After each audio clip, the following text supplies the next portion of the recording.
Well, by now, sanctions may have come up even in your social conversations amid the Russian invasion of Ukraine, which prompted sanctions from North American and EU nations. But you may still wonder how these sanctions actually work.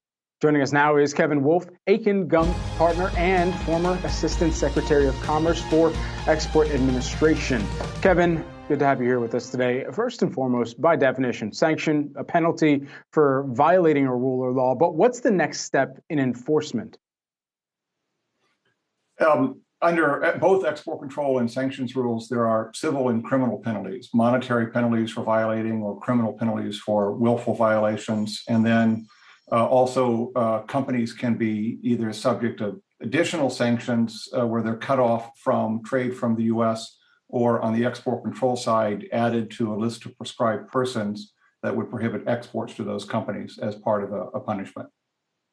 And so with regard to what we've seen thus far, we've already had banks, JP Morgan, saying that Russia could enter into a recession or is about to enter into a recession as a result of sanctions that have been imposed. When you think about the impacts that sanctions have on a country like Russia, what are your expectations and what would you expect that net impact to be? Sure. So in the area that I'm an expert in, which is the other half of the sanctions topic called export controls, which govern the movement of commodities, software, and technology from the U.S. and from outside the U.S., I think the impact will be quite significant with respect to the key sectors that the Russian economy needs to function properly. And the U.S. and the Pacific allies and the EU allies have put together a package of new controls on semiconductors and computer items and sensors and lasers and avionics and maritime equipment and aerospace equipment that are all the types of equipment, commercial and dual use, that those sectors of the Russian economy need to thrive.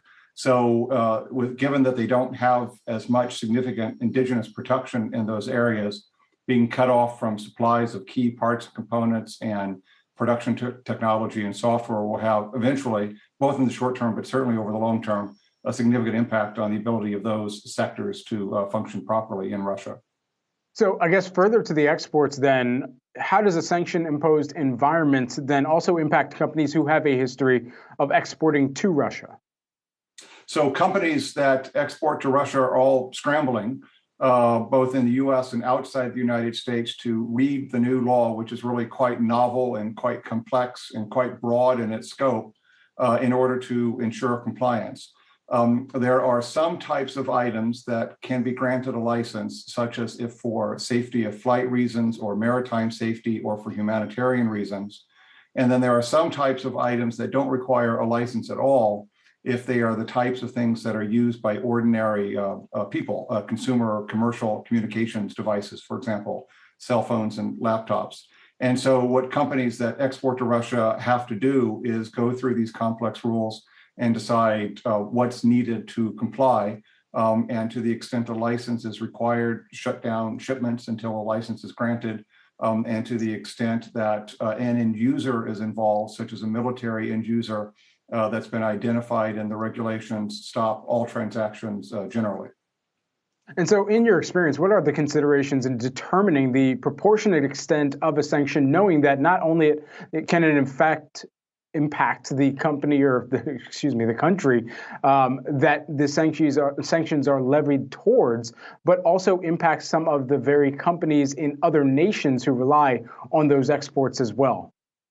So the sanction is completely novel. There's never been the export control package that the U.S. and the allies have done. Something like it has never been done before.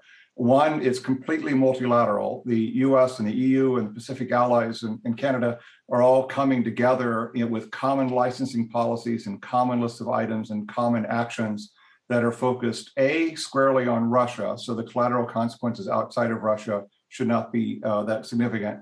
And B, focused on the types of items that ordinary consumers do not purchase, either by lists of items or by categories and descriptions of items. So it's a very clever sanctions and export control package in that it has maximum impact on the key sectors of the Russian economy where they need outside input to function and thrive and develop and advance, but without having, like other sanctions and export control embargoes have had in the past, dramatic collateral impacts on third countries or on most exporters. And so with the kind of novel status that you've already pegged this with, from your perspective, are there still more sanctions, more severe, that could be levied that are not already in play?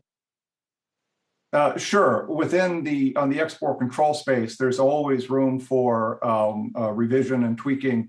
I think what we're going to see is that as the Europeans and the others start coming out with their sanctions package, if there are subtle differences between what they're doing, they'll go to the most strict version that any particular country comes up with. So there may be some more nuances in some types of items that were thought to have been for consumer commercial applications, but upon reflection are far more relevant for industrial applications in one of those sectors. So to the extent that there's tightening or tweaking, I think it'll be focused in that direction, but I don't see any indication that there's a policy objective to go after or impose controls on things that are important for humanitarian or consumer communications or consumer consumption. Kevin Wolf, Akin Gump partner and former Assistant Secretary of Commerce for Export Administration. Thanks so much for joining us here today with the breakdown and the insights as well.